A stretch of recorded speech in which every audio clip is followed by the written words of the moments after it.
Hello buddies and welcome back to my YouTube channel.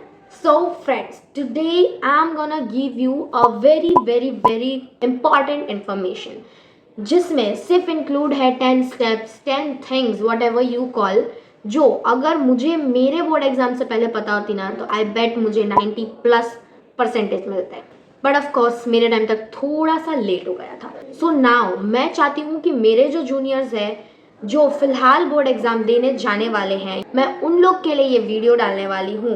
That is 10 things I wish I knew before giving my 10 boards. So the first thing is NCERT is enough. Bro, trust me when I say this, for science and maths, NCERT is your bestest friend.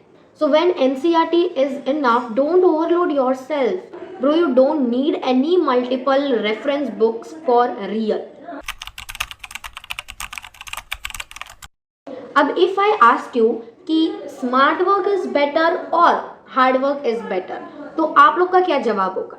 Definitely आप लोग का जवाब होना चाहिए smart work, because smart work beats hard work. Instead of just reading books, focus on important topics, focus on that things जिसके exam में आने के परसेंटेज बहुत ज़्यादा है. और ये आपको कैसे पता चलेगा? जब आप PYQs देखोगे, प्रीवियस ईयर क्वेश्चन पेपर्स देखो, आपको खुद ब खुद अंदाज़ा हो जाएगा कि which question are necessary and किस क्वेश्चन पे आप अभी तक फालतू टाइम वेस्ट कर रहे हैं. The next thing is related to this only. PYQs are gold. देखो सीक्रेट बताती हूँ, अगर आपको 40 और 50% ऑफ द पेपर चाहिए तो PYQs are the best. PYQs देखो, PYQs सॉल्व करो. 40-50% का खेल तो आपका वहीं खत्म हो जाएगा, क्योंकि भाई बोर्ड्स वाले भी थोड़े आलसी होते हैं. PYQs में से 50% ऑफ द पेपर वो सेम वापस देते हैं. तो 40-50% जितना तो मैंने बता दिया, बाकी 50% तो आप लोग कर ही लो. अभी तक तो हम लोग देख रहे थे क्या पढ़ना है, कितना पढ़ना है. अब बताती हूँ कि पढ़ने के साथ आपको क्या करना है जिससे आपके मार्क्स बहुत अच्छे आएंगे. So our next thing is paper presentation. Presentation matters, क्योंकि अगर आपकी राइटिंग अच्छी नहीं होगी टीचर मार्क्स काटेगा. डायग्राम्स क्लियर नहीं होंगे, रफ वर्क करके जाओगे तो कोई मार्क्स देगा. अगर कीवर्ड्स को डायरेक्टली अंडरलाइन कर दोगे तो फिर जो टीचर है वो खुद ही कष्ट नहीं करेगा पूरा क्वेश्चन, पूरा आंसर पढ़ने की. सिंपली कीवर्ड्स देखेगा, राइट लगेगा and then you will get the full marks. बीच में आंसर के जगह छोड़ के लिखोगे तो हौच-पौच नहीं होगा, जिससे टीचर का दिमाग शांत रहेगा और आपको इजीली मार्क्स मिल जाएंगे. पेपर प्रेजेंटेशन जितना नीट रखोगे उतना ज़्यादा अच्छे मार्क्स आने के चांसेस रहेंगे. अभी देखो आपको आता तो सब है, पेपर प्रेजेंटेशन भी मैंने सिखा दिया. अब अगर आप ये कह रहे हो कि 3 घंटे इज़ नॉट इनफ, तो भाई देखो टाइम तो मैं बढ़ा सकती नहीं हूँ, बट टाइम मैनेजमेंट तो मैं सिखा सकती हूँ. तो एग्जाम हॉल में सबसे नेसेसरी है टाइम मैनेजमेंट, जो अगर आपने अच्छे से फॉलो नहीं किया तो सच में आपका पेपर छूट सकता है, जो ऑफ कोर्स किसी को भी नहीं चाहिए. तो सबसे पहली बात आपको क्या करना है, पेपर जैसे ही हाथ में आ रहा है तो आप पहले उसे पढ़ो. जितने क्वेश्चंस आपको आते हैं पहले वो लिखो, जो नहीं आता उसमें सर पीटो ही मत फालतू में. जितने आ रहे हैं फटाफट से लिख दो, जो नहीं आता उन्हें लास्ट में देखेंगे. इससे आपका बहुत ज़्यादा टाइम बचेगा.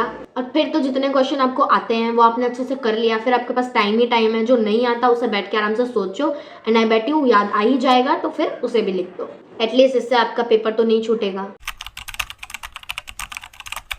अभी याद करो, सबसे पहले मैंने बताया था साइंस और मैथ्स के बारे में. तो मैंने साइंस और मैथ्स के बारे में बताया तो इसका ये मतलब नहीं कि इंग्लिश और बाकी लैंग्वेजेस को टेकन फॉर ग्रांटेड लेना है, क्योंकि भाई अगर आपके पूरे पेपर में कम मार्क्स आ भी रहे हैं ना तो लैंग्वेज सब्जेक्ट्स की वजह से आपके परसेंटेजेस आराम से बढ़ जाएंगे. तो इंग्लिश हिंदी लाइटली मत लेना, उसमें भी अच्छे से ही पढ़ना. इसमें आपको सबसे ज़्यादा किस पे फोकस करना है, तो इंग्लिश हिंदी या लैंग्वेज सब्जेक्ट्स में आपको ग्रामर पे, फॉर्मेट्स पे या तो समरीज वगैरह पे ज़्यादा फोकस करना है. Now some things are like that जिनको ज़्यादा टेंशन चाहिए, जैसे कि फॉर्मूलाज एंड डायग्राम्स. तो formulas and diagram needs more attention. So what I prefer, science maths में बहुत ज़्यादा डायग्राम्स एंड फॉर्मूलाज होते हैं, तो जिसके लिए आप अलग से मेंटेन करो नोटबुक जिसमें आपने सारे फॉर्मूलाज एंड डायग्राम्स एक साथ लिख रखे हैं, ताकि आप इजीली उसे रिवाइज कर सको और डेली रिवाइज करो. The last second thing is health and sleep matters. Board exams में only studying is not the goal. What you have to do is कि आपने सब पढ़ लिया फिर भी आपको बहुत नेगेटिव वाइब्स आ रही है, पेपर डेफिनेटली अच्छा नहीं जाएगा. तो आपको क्या करना है, खुद को हेल्दी रखना है, अच्छा अच्छा खाना खाना है एंड ज़रूरत जितनी हो उतनी स्लीप तो लेनी ही है. ये नहीं कि पढ़ना है तो नींद वींद सब छोड़ देनी है. सो के भी अच्छे मार्क्स आ सकते हैं, मैंने एक्सपीरियंस किया हुआ है. बिकॉज आप सोगे नहीं तो उसकी वजह से लैक ऑफ कंसंट्रेशन होगा जो आपको पढ़ने नहीं देगा. और हाइड्रेटेड तो कंपल्शन है भाई, हाइड्रेटेड रहना ही है.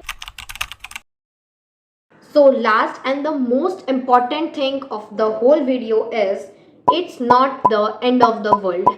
देखो आपने इतना सब किया, still if you are not getting जितने मार्क्स आपको चाहिए थे, it's okay, chill, it's seriously not the end of the world. आगे भी बहुत सारे chances आएंगे to score as much as you want. तो because of boards depressed मत होना, because of course boards are important but they don't define your future. So इसीलिए the last thing that I will say, stay confident, give your best and don't stress too much. और बाकी तो chill, I know हो ही जाएगा. So that's for all.